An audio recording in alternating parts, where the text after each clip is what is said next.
So the purpose here is to give me, I mean, I'm a pain in the ass at my other job because I'm just saying, give me words, because you can't write a grant without words. No, we live for words. We live for Yeah. language and for place. The intersection of those two things. Yeah. So So just so go. I mean, just okay. use as many words as possible. There's no time limit here. And then, if you want me to clarify something, just hold up your Yeah. hand.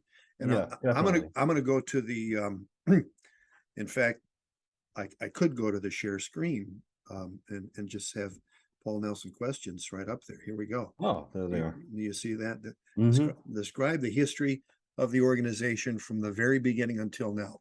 And we do have some of this history lined up on the website. And what I could do after this is send you a document with some of the online stuff that might flesh out some of these responses, because Okay. today I might have answered this today and might answer it differently next week. Describe the history of the organization from the very beginning until now. I was a radio broadcaster for 26 years. And in 1993, I had late 92, I think I was fired by KNUA, which became KKNW, from doing news and community affairs, actually for trying to organize the station. But that's a whole nother story. And I found out that from a lawyer, they got that in the discovery part of their trial against the company, which another disgruntled employee won. But I was hired by the Mountain to be their public affairs coordinator in April of 1993. And the program director, Chris Mays of the Mountain, KMTT, said, "We understand you can't make a living off what we're paying you to do this, so you can do public affairs for other stations." And so I thought, well, how can I do that? It took me between April and December to figure out, start a nonprofit corporation and produce these programs under the auspices of that nonprofit corporation. So December 13th, 1993, we created the organization, which is now the Cascadia Poetics Lab. It was known as It Plays in Peoria Productions. Talk about a barrier to participation. But that's a long story, and I won't get into that. So we existed for that at the beginning to produce and syndicate radio public affairs programs that at its peak were being syndicated to 18 radio stations weekly, mostly in the Pacific Northwest, and some, very important radio stations like King FM, The Mountain, KZOK, Oh, wow. Yeah. KJR AM and FM, KGON in Portland, Village 900 in Victoria, a station in Upper Michigan, and a few other stations. And I was doing it all, James. Boy, you think I'm doing it all now? You should have seen back then in 1993, 94. We produced, through the nonprofit, 450 hours of syndicated programming between 1994 and I think about 2004, when we stopped. September 2004, we had stopped production and distribution of the show. In 1997, we started a sub-project called the Northwest Spoken Word Lab. And, knowing a little bit about the internet and the World Wide Web, which was, of course, created in 1994, by 97, I realized having the Northwest Spoken Word Lab.org would be too much for someone to type in. So I thought, what would be short of that? Oh, SPLAB. That's what's short for that. So SPLAB was short for the Northwest Spoken Word Lab and existed in Auburn in a former livery stable, where we did a cleansing ceremony with Native American people before. Wow. Yeah, very, very great story as well, with Beaver Chief, who was one of our board members and has since passed away.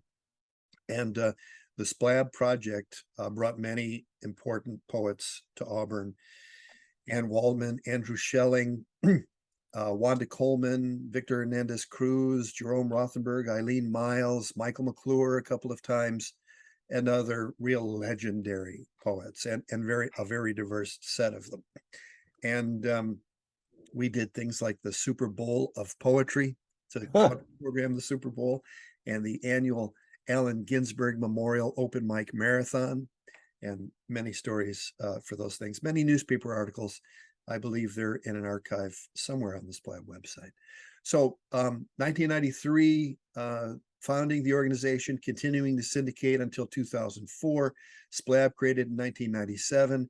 That lasted, I think, also till about 2004, when I said I can't do SPLAB for the time being, and the people in Auburn started Striped Water Poets, and so they've taken the poetry banner in Auburn and have kept that going, which is, you know, it reflects well on us because we helped them start that.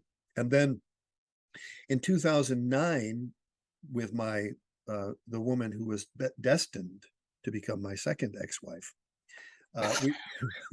we moved to Seattle on August 1st, 2009, and the neighborhood celebrated by sending fighter jets over our houses several times. And I was concerned about that till I realized it's the Blue Angels, and they do that every year. But we rebooted the organization by October of 2009, and changed the organization's name. I believe we changed it to SPLAB legally. We certainly went by that. And we found a place to open a second location for SPLAB and really change our focus in 2009 from the syndicated public affairs programming to a more poetry-centric focus. It seemed to me when I was doing all these interviews that the poets had the most juice. I was interviewing a lot of whole systems people, some indigenous people, Gene Houston, Mihaly Csikszentmihalyi, Rupert Sheldrake, Father Matthew Fox, Larry Dawsey, other people who understood one aspect of looking at things from a systems perspective. But it seemed to me at that time, and it still does, that the best poets are beyond that and are working from the prophetic thing. Also, alternative medicine was very big in shaping how I saw, U.S. American culture, and how it was very focused on symptomatic approaches, or what they say in medicine is allopathic. It occurred to me, and I said in many of the interviews, that the U.S. American approach to medicine is similar to its approach to foreign policy, which is find the bad part and kill it. Drug, surgery, and radiation, right? Rather than catching things very early and using less invasive techniques to deal with them. Now, don't get me wrong, when I had prostate cancer, I got zapped. So I'm not saying I'm not a fundamentalist where you can't have, I'm not a Christian Scientist. Mm-hmm. I do accept allopathic medicine when it appears to be clear that there are no other alternatives, but I favor systemic approaches to health and other things. State and explain mission and why the organization exists. Before you go. Yeah. Let's see here. Oh, okay. I have this later on. Go ahead.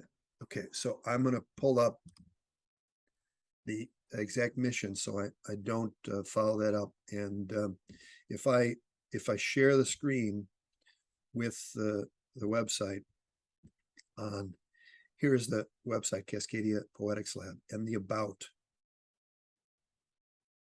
tab, About Cascadia Poetics Lab. If I click on that, I got the mission. But before I launch into the mission here, I'll show you that down here, SPLAB history is linked here. Oh, right. Okay. About SPLAB and her testimonial, frequently asked questions. And so I'm going to drop this link in the chat so that you can pull that up on your browser and you have access to that. Don't have to hunt for it. So here it is, mission: empowering people to practice poetry and deepen connections to place, self, and the present moment.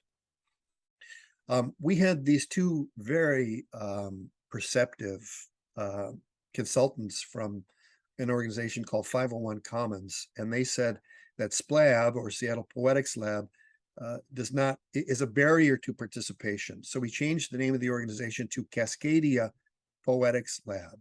And Cascadia is what this place is called from those who look from a perspective of bioregionalism.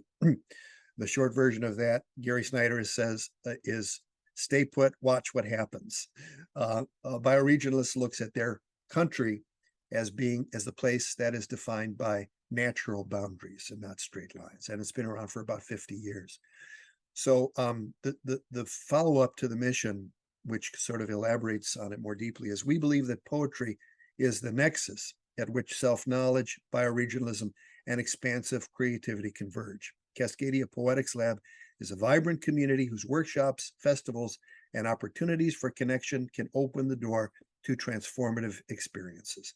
Now, And how then, did you get to the bioregional thing? Because that is, I mean, you talk about no straight lines and all that, but why does that matter in poetry? okay, so I just want to bring up the Cascadia Institute. You see a rough version of their map there, but they have this version of their map. And if I click on it, you can see what they define as the bioregion. So you can see in your mind the exact place that we're talking about. And this is Cape Mendocino, California, if you can see my cursor, right? And you see this line going straight out, right? This line goes like along this southwestern edge and is the San Andreas Fault. And this is the Cascadia subduction zone. So here, somewhere out in the coast is where one plate is going under another. I believe it's I forget exactly what plates, but it says on the map. So this is what David McCloskey says is the bioregion. There's a big hunk of Oregon that's not in it. You can see that state line between California and Oregon. So if you did things not by lines, but by watersheds, this is the Snake River watershed, which goes into the Columbia and empties out. And you can see that Washington is the only entity completely within Cascadia, which is interesting. You can also see the Continental Divide going up here to Mount Logan, Alaska, and Yakutat, which is the biggest city in the world. What? Yakutat, Alaska. I mean, if you define it by space, not by population. And then, of course, there's Haida Gwaii and Vancouver Island. And so that's what Cascadia is. So if I stop, if I go back to our page here, whoops, not that page. If I go back to the page that we were on, which is oh shoot, that's not the way to do it. Hold on just a second. Cascadia Poetics Lab, pull this over, and boom, there we go. And there we go, we have the about.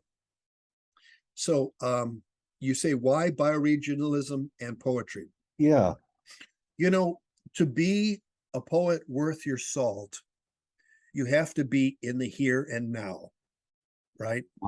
How do you define here? We define here as bioregion. I mean, planet, galaxy. You want to get, we can get as small as you want, where you get down to watershed. And in fact, the watershed that I live in is defined by T.T. Waterman in this book, Puget Sound Geography, original manuscript from T.T. Waterman, who talked to many indigenous informants. And this place is defined by a creek that the indigenous people called Tuxwooquib, Tuxwoo apostrophe Kwib. And it has something to do with loons. And this little bay in Lake Washington used to have loons. It doesn't anymore, but now it has osprey and mergansers and herons and eagles and buffleheads and beavers and all kinds of wildlife. So still wildlife here. It's evolved a little bit or changed. So to define here, you know, I could say Tuxwooquib watershed. I could say the Cedar River Lake Washington watershed. I could also say the city of Seattle, but that's a man-made construct, but many people subscribe to that. So I would say Seattle, Washington, but Cascadia bioregion, United States of America, North American hemisphere, so on and so forth. You have to know where you are, and you have to find that place where you are and live there, commit to it. Bioregionalism says that my interpretation of it is that if you aren't committed to a place, you are essentially living on the land like an invader. And in many ways, we are invaders. We disregard the indigenous people. We disregard their wisdom. We name the places after people who've never been here. The Queen Charlotte Islands, for instance, not Haida Gwaii. There is some pushback from people of color who say Queen Charlotte was actually had African blood. So we have to give her some props for that. And maybe naming things after her wasn't such a bad thing. But place names that originate from the actual features of the place rather than Mount Rainier or Vancouver, BC, or these other places that are named after people as honorifics and have nothing to do with what that place is and what that place has been about and the things that have happened in that place. So you understand calling it Tahoma rather than Mount Rainier is a way of honoring indigenous people. Calling it Comacultion rather than Mount Baker is a way of honoring indigenous people and getting more connected to place, because there was a reason it was called Tahoma. The reason that it was called Mount Rainier has everything to do with colonialism, and it's not going to make us happy, healthy people in this place, I don't think. So a poet digs into these things. A poet digs into history. What better place to dig into history than a mountain, which indigenous people believe is like a library? It's the receptacle of all these energetic happenings that have happened here for millennia. And if one can tap into that source, one can have some serious power. And indigenous people knew this, know this, and continue to try and explain this to non-indigenous people, or people to whom the indigenous goes very, very far back, because ultimately we all have an indigenous background. Well, yeah. How long far ago back? was it buried in each individual person? But all of us lived in a way that was sustainable and was connected to the land and was humble and appreciative for things like water. Can you imagine that? Giving thanks for water? No, we take it for granted. We turn on the tap, here it comes, we drink out of it. Well, let me tell you something. In the next 20 or 30 years in the Western United States and many other places in the world, that thing is not going to happen anymore. Yeah. Where you turn on the faucet and water comes out, especially if you're in the Colorado River watershed. So to be here, to be fully here, grounds you in a place and gives your poetry more depth. Then the other part of that is now. That's all we have, is the moment that we're in. And so that's why we've espoused a predilection, a poetics that are about composing spontaneously. Now, that doesn't mean you can't ever change a word or a comma or a semicolon or whatever. No, it doesn't mean that, but it means to better understand that first impulse to attempt to get beyond your ego self and tap into deeper levels of knowing. I mean, tapping into the mountain, for instance, is a fantastic example of that, because there's wisdom there to be gleaned and the mountain has it available. But getting information out of a mountain is not easy, and one has to train oneself. Yeah. Okay. That's an interesting explanation. Thank you. So if I stop share and then go back to your other document, the Microsoft Word document of questions, we go to state and explain mission and why the organization exists. I don't think I've fully answered that. So we exist to help investigate and learn more deeply and allow others to learn the wisdom behind these things that I've been talking about. So the Poetry Postcard Fest, where you get on a list and you have 56 days of August, you have 56 days to write 31 original postcards to people on your list by the end of August, ideally composing on the card, because if you do it 31 times in a 56-day period, by the end of it, you're going to get some poems where you're connected.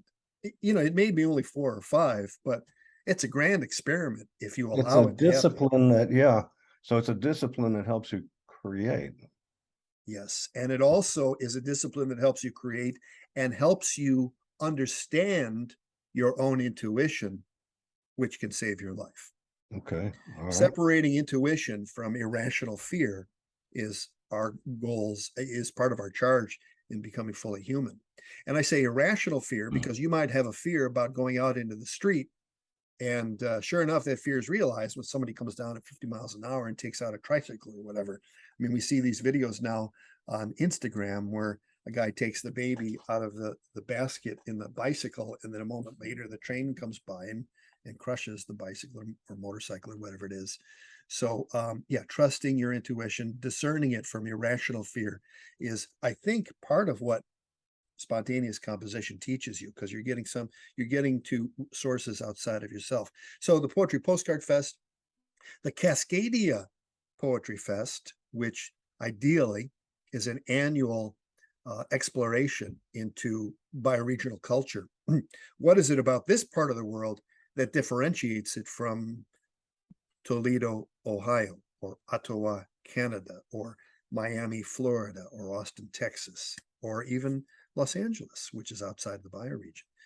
What's different? Although we have many affinities with West Coast poetry, and I can get into that tradition if you want. So Cascadia Poetics, so Cascadia Poetry Festival, Poetry Postcard Fest, the interviews that I do now under the rubric of Cascadian Prophets podcast, an extension of the 450 hours of programming.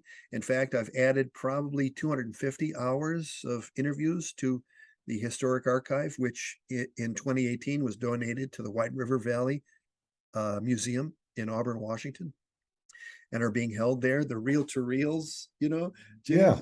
right? Yeah. They have to bake these Yes. reel-to-reels. Yes. We talked about that before. Hmm.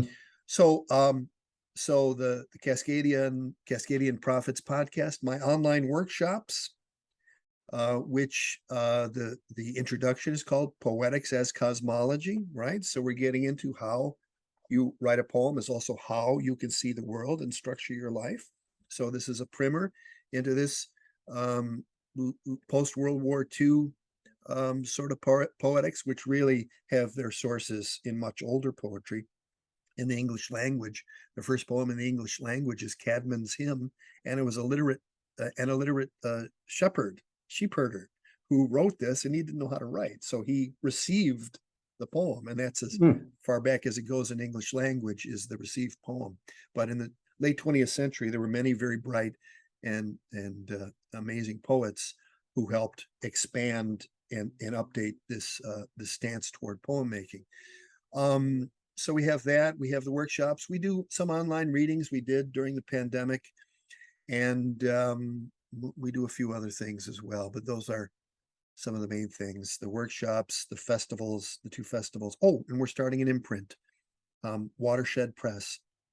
Oh yeah, I saw that. Okay. Starting an imprint, Watershed Press, and that's going to be the publisher of Cascadian Zen, which is going to be published in October of 2023, and will be launched at the Richard Hugo House that weekend in October.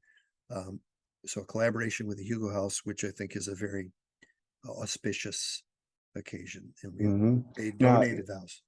Are there any can we identify costs to these programs, or is it pretty much general operating budget?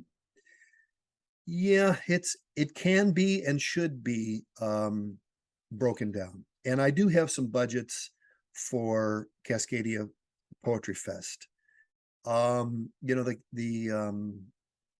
The Postcard Fest is basically administration, and eventually the Postcard Fest needs to have registration and distribution of lists automated, because I'm doing it manually right now, and it's labor intensive, but can be done by a competent secretary. So that would be support that I could use. Yeah, I like to write grants associated with programs. Yeah. So I can, this is the program, this is what it costs, here's what your dollar is going to do. It's harder to get money for general operating funds because it's all kind of fuzzy, nebulous. Yeah. Yeah. So through our work together, you and I, we will come up with budgets that are based on real life expenditures and have a sense of how that goes. So we can get more into programs and costs, and I can send you a budget. In fact, for the upcoming Cascadia Poetry Fest in October of next year, I can send you the working budget for that and give you some idea. Okay, that's good. Mhm. Are all of your board members also contributors? Yes, they are. And 501 Commons and your work with 501 Commons, you and Rebecca Garrity Putnam helped me understand that and helped the board evolve. So I know I thanked you before, but I can't thank you enough for the help that you two gave me. And I'm very grateful for it. Can you describe your recruiting philosophy to attract a board member? What kind of board are you looking for? Mhm. And I know that you're changing the focus of the organization, so maybe go into that too. Yeah. Well, It'd be easy to say, yeah, we recruit other poets, but it's got to be more than that. You're looking for a certain kind of person to round out the board. yeah, James, it has come to me that there's a continuum for art and for life. And that continuum is open versus closed.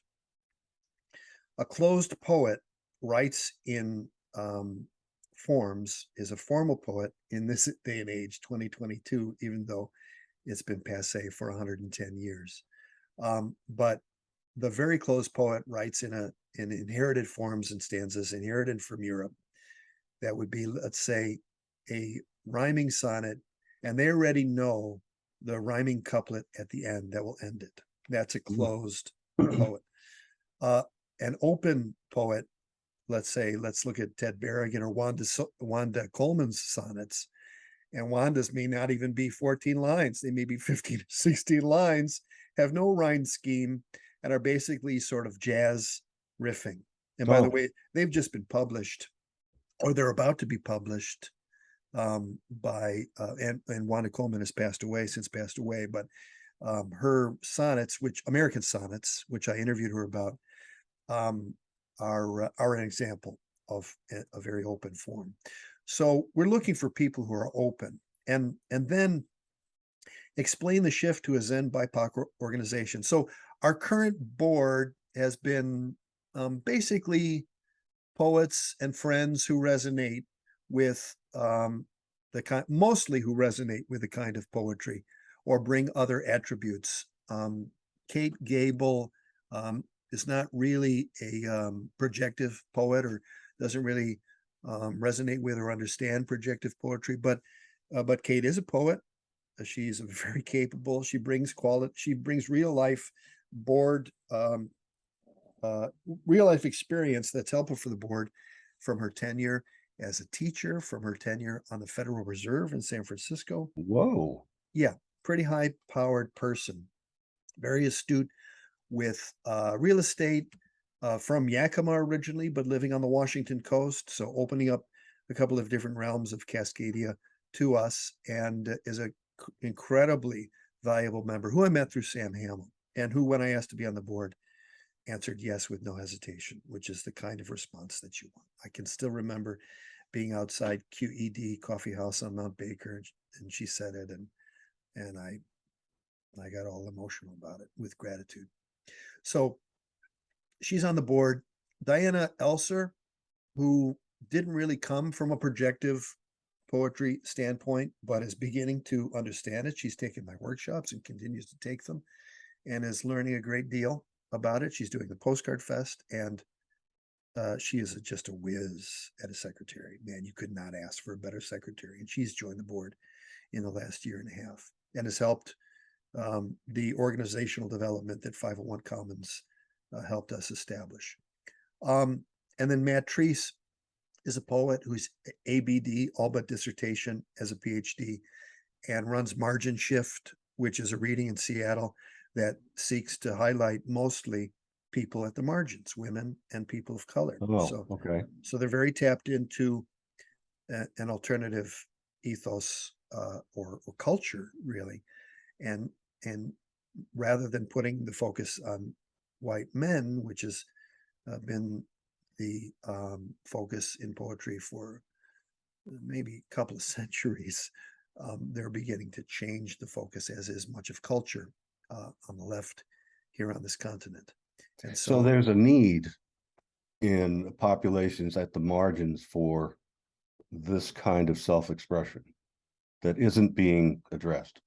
Absolutely, because people of color, women and people of color have been excluded, have been asked to do more.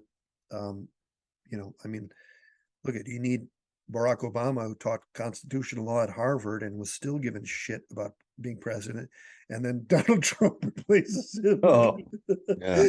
Don't get me started. If that doesn't tell you how mediocrity is accepted in this culture, as long as you're white, I don't know. Yeah. Ooh, baby. So, and we could have it all over again. So yeah, well, it's not going to happen. He's going to be indicted for mishandling top secret documents, and he can only blame the person who made that act a felony, and that person's Donald Trump. He signed the law to make it a felony. Brilliant. Oh my God. Real brilliant. You couldn't write it better than this. Okay, let's refocus to the shift to a BIPOC organization. Yeah. Right. So my mother was born in Cuba. Though my name is Paul Everett Nelson, her name is Lesbia Matilda Pino Roque de Nelson. Lesbia, which is not easy to go with a name like Lesbia your whole life. Lesbia Matilda with an E, Lesbia Matilda Pino Roque de Nelson. And so she was born in Cuba, in Holguin in 1937, in the same area that the Buena Vista Social Club celebrated in the song Chan Chan. Holguin, which was part of Oriente province in eastern Cuba, not far from Guantanamo. And they talk about places that were very close to her birthplace. So she came to the United States after she married my dad and raised us to be, to assimilate white people. I mean, 1961. So you do your best to assimilate, but the assimilation, I've never quite been down with the program.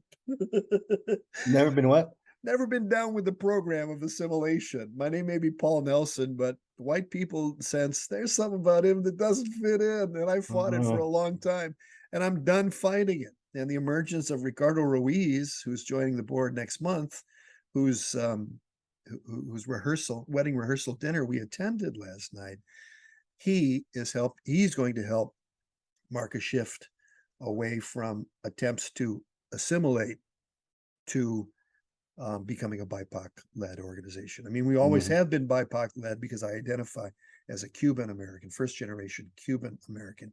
But with a name like Paul E. Nelson, it begs questions. And mi español es mierda.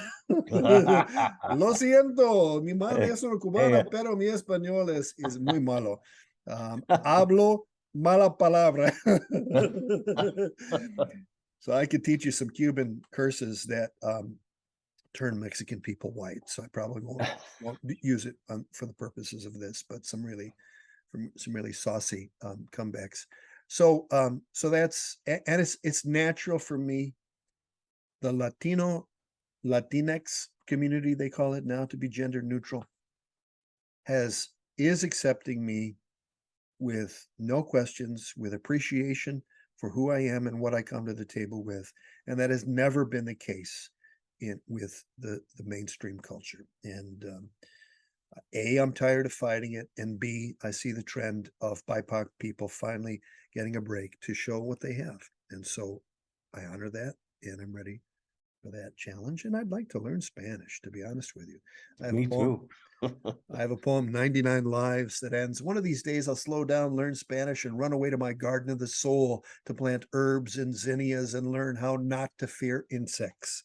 99 lives clicking down, square breathing gets me right as I slow down on the overnight, and I'll give up without a fight if only someone will touch me. The overnight being the overnight shift at KPLU radio station, 88.5 KPLU, NPR News, and all that jazz. Speaking of jazz, that improvised approach to music is very, very sympathetic with an improvised approach to composing poetry. So jazz is an influence for me as much as Charles Olson and Robert Duncan and Denise Levertov and Wanda Coleman are. Describe your strategic plan. Wait, back up. Okay. are you are you going to be bilingual in your approach to poetry? We already are. We have Okay. an anthology called Make It True Mis Medusario, which I have a copy of right here. Oh, I've seen that cover. Yeah. And it's in Spanish and English. And Medusario was a pretty important anthology in 1974 in Latin America, where it was the neo-Barroco poets, the new Baroque, who wrote in a very dense style with abrupt subject changes, parenthetical thoughts, and parataxis. Parataxis is a fancy word for broken up syntax. Mm-hmm. So my first book of poems employing a neo-Barroco approach was published just this year, called Haibun de la Serna. Haibun is a Japanese medieval form. Ramon Gomez de la Serna was a contemporary of Salvador Dali. He wrote these things called greguerillas, or aphorisms, such as, translated from the Spanish, nothing forgets us as quickly as a bar stool. So I took one of these aphorisms and I wrote for each of the 99 poems in the book. They were written 10 to 12 years ago and were finally published by Goldfish Press this year. They were supposed to be published 6 years ago by Amalio Madueño, but he got sick and couldn't continue his publishing efforts. But the book was published this year, and a review by Paulo Baller is very instructive, and I can send you a link to that. Okay. So, So how do you envision the future here? Strategic plan and all. well, it's emerging. I have some documents I can send you that Diana put together that we gave Ricardo that sort of show the emotional structure in graph, or the organizational structure in graph form. See if I can remember what those were called and send those to you. And if I were to wave a magic wand, if I had the power to do that, and before I retire in 2032, in 10 years, September 2032, yeah, before my birthday, so before at 69, I'll be 69 years old. We will have funding for all that we need to do, the Cascadia Poetry Fest, for our publishing, for the Postcard Fest, for Cascadian Prophets, the podcast. There will be other people doing interviews besides me, so the podcast will include other hosts. Could potentially be in Spanish as well. I would not be opposed to having a podcast go out in Spanish. I think you have to do that. Yeah. We would have funding for a staff of, a director and a couple of assistants. We would have money in the bank, so we don't have to worry from month to month whether that's going to be there. So we would have some kind of cash reserves. I don't want to say an endowment, but I would want to say cash reserves so that we don't have any restrictions over how that money could be used. We would have a place on the Olympic Peninsula called Cagayan Ni, which is Cagayan Ni. Oh, yes, I've had that. Okay. You have that paper, which is Mm-hmm. an homage to Sam Hamill, whose house he built in Port Townsend, was called Cagayan, or Shadow Hermitage. We would have a person who had apprenticed with me for a couple of years, who could take over as the director, as the founding director's replacement or successor. And that person will be in place and ready to go in September of 2032. And I'll spend a lot more time in the Olympics helping Cagayan Ni with its projects and its programs, and we would get a lot of people of color into the wilderness and experience Olympic National Park. So that is the vision. That's the vision for the organization. That's where Cascadia is going.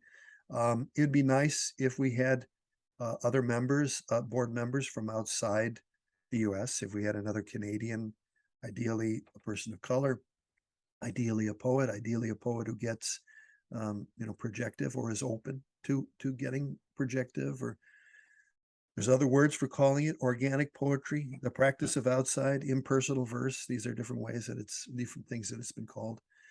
And yeah, the strategic plan is beginning to evolve around that, around these concepts. And I can send you graphs that that help outline this, perhaps. Okay. 6 and 7 are kind of the same here. Yeah. And I've got number 7. So why is the art of poetry essential in today's world? Let's put a nice big fat question mark after that. There we go. Well,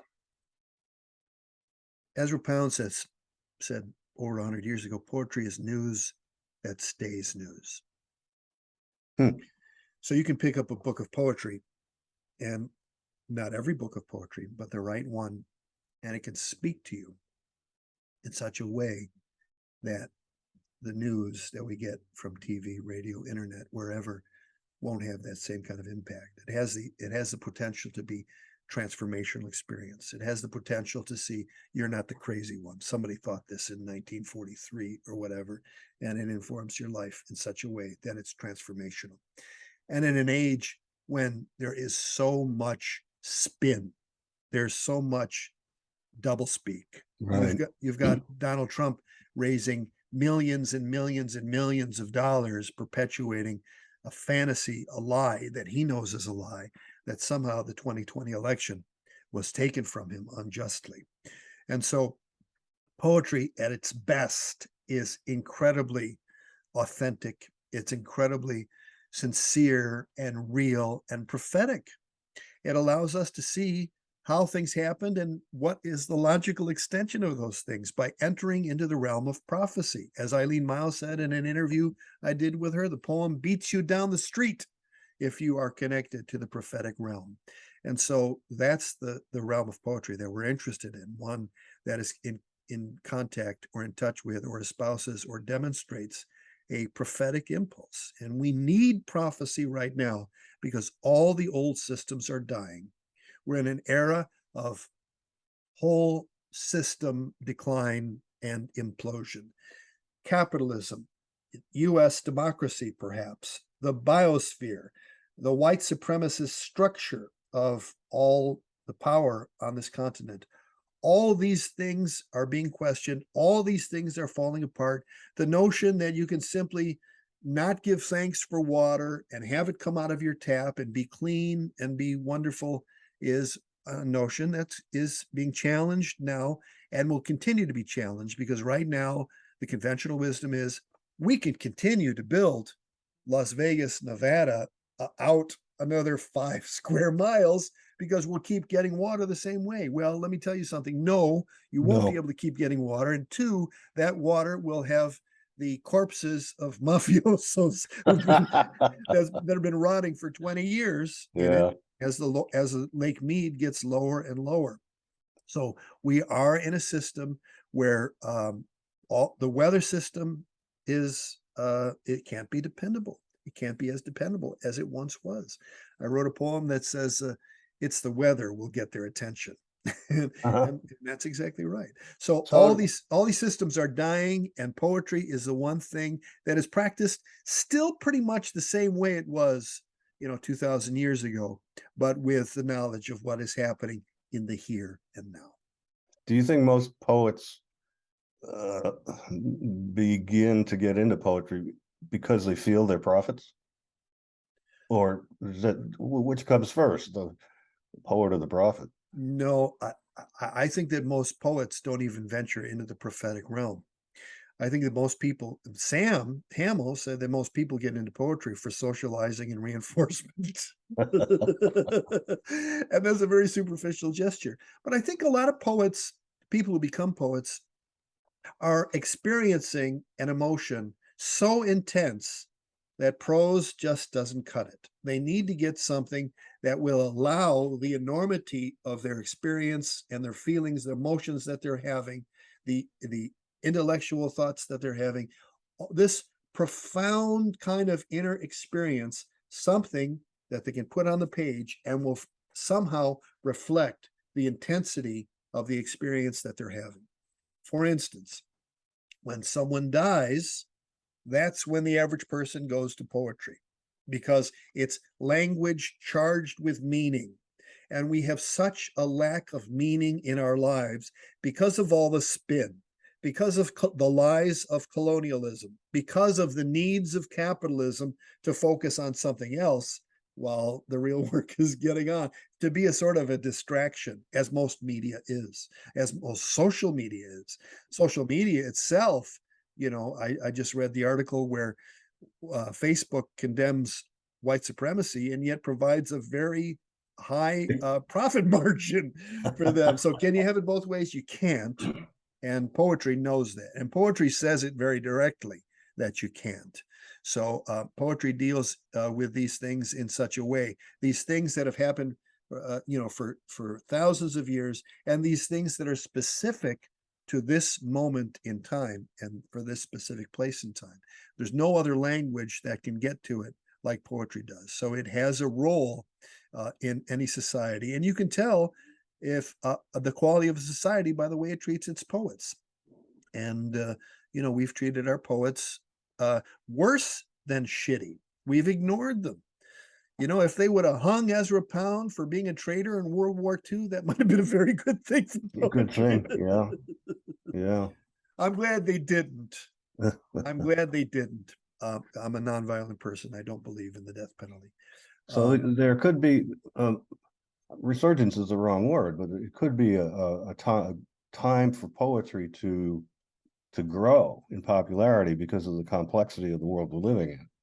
When I look at institutions locally, like many great theaters in this town, like the Seattle International Film Festival, like Earshot Jazz, I see these institutions and people say, oh, I trust SIF with films. They're not going to give me whatever Bruce Willis bullshit car chase blockbuster movie. They're not going to give me that. They're going to give me something intelligent. They're going to give me something for a literate person. And I'm going to get something there that is potentially going to be mind-blowing at SIF. I trust them as curators of that experience. Maybe they're not aligned 100% with what I like, but I can pick and choose. I don't have to go see every film they do. Mm-hmm. I trust them. Earshot Jazz, keeping jazz alive in this town. They call it the second century, which I think is a beautiful way of looking at it. That's assuming that jazz is going to be around for another 97 years. I like that idea. And I don't go to every Earshot Jazz concert, but I pay attention to their newsletter and give them a donation every now and then when I can. And we'll be going to Earshot shows in September and November, and very much look forward to those. And I can mention many Earshot shows in the past that I've enjoyed. And so Earshot is an example. Velocity Dance Center with their Seattle Festival of Dance and Improvisation that they do every year is another one. I might not like every dance performance I go to that they do, but I trust them for being outside, for really being dedicated to pushing the envelope in dance, and they're to be trusted. I aspire that the Cascadia Poetics Lab will be in this bioregion an entity that is respected in the way those entities are and is funded at least in the way those entities are, and makes its mark in this town, in this state, in this bioregion, the way that those entities are. And I think our upside is much larger than those because they tend to serve Seattle and King County, whereas we aspire to serve an entire bioregion and to illustrate to other bioregions how it can be done. You're describing public television, it's a trusted source of quality information, and you may not like everything that's on there, but it's the same kind of spirit. With poetry and with our moving, and I think Zen describes it best to the average person, that there should be something of the inner life in the work. There should be something that connotes a person who wants to improve as a human being, who wants to become more individuated. Ultimately, our health depends as individuals on how deeply individuated we are. Because I believe health challenges are always some way of the universe of telling us there's part of your thought patterns that are not aligned with the divine. And here's an opportunity to change them. Okay. That's what I've gleaned from my 700 plus interviews and what I apply to my own life only after some great difficulty included in that chronic lymphocytic leukemia, prostate cancer, and other less potent issues. Mhm, So, mhm. and I could talk more about that, and I've written poems about both of those things. So yes, NPR, not NPR, but PBS is a wonderful example of that. And your background in PBS, I think, will be very helpful. So when people know that a poet's coming out of the Cascadia Poetics Lab, they will know that it's open, that ultimately there is some hunger for liberation, some quest for individuation in the work, that it is not only open to people of color, but eventually is BIPOC dominant in terms of its board composition and its staff. And I'm just engaging in this journey, and I feel it being so right at this time, and I feel so very good about it. So I'm grateful you're here to document it. Well, you've given me a lot of good words. I'm hanging on whatever you're saying because I'm going, oh, okay, I can do that, you know. So this is good.